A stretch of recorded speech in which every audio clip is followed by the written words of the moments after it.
So what we just saw was a clip of Juliana Pena showing some absolutely atrocious striking in her match with Amanda Nunes. And I want to go over some reasons why I think this happened. So first of all, she was considered the number one female, right? She was the champion. She beat the GOAT, Amanda Nunes, two-time divisional champion. And so this type of striking is you can't have it at that level. All right. So some reasons why I think this happened, though. I think there's probably three main reasons why this could have happened. One could possibly be just complete lack of discipline in the gym. Right. She gets away with stuff like this in the gym, going against training partners that are a far lower level than her, which there is something to be said for training with people at a much lower level than you. At times, I think you do need to train with people on the same level, if not better than you. But training with lower level opponents in the gym isn't necessarily a bad thing. And I can get into that on another video. But just the lack of discipline in hitting pads, right? Is she really concentrating on her footwork? So lack of discipline, which can also go along with arrogance, is one reason, but I don't think that's the main reason. The second reason could be having yes men surrounding you. I think Conor McGregor probably has this issue, and possibly Juliana. And I think we could definitely see it more coming from a camp that doesn't have a ton of fighters like AKA or American Top Team.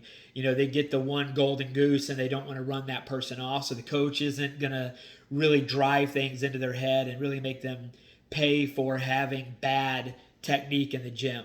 They kind of let them slide because they need to keep that person around the gym. It helps with their student base and their notoriety. So I think that could definitely be a possibility as far as why she had such bad striking. But at the end of the day, Juliana at her level should be able to look at her videos of her striking and know that it's bad. I mean, this is not elite level striking. It's like amateur level striking. So you need to be very true to yourself when you go back and watch your videos and realize you have some major issues that need to be covered. And if your coaches aren't pushing you to fix these problems, you need to find a different coach. But I don't think the coaching is the problem either, because in the first round, her striking wasn't as bad. It's not good. She puts her elbows up like she's swimming, and she's not super confident with her striking. But also the cornering advice between round one and round two was pretty sound. So I think that they have a good grasp of MMA knowledge.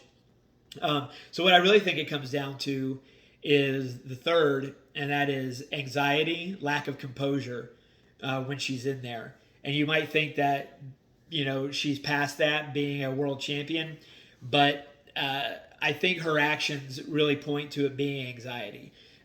One, she had a lot of pressure going into this fight. You're the champion. Everybody's looking to knock you off. So there's definitely that.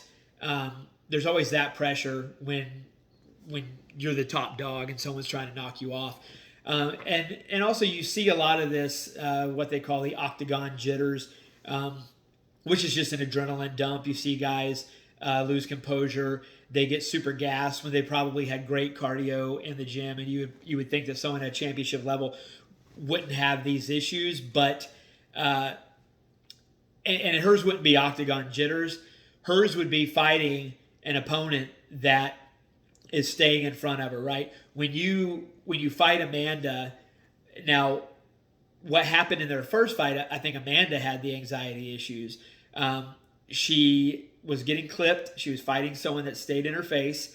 And when Juliana took her back and went for the choke, which wasn't even a good choke, she panicked because she hadn't been in that situation before, and she tapped. So panic can attack us and make us do things that we don't normally do.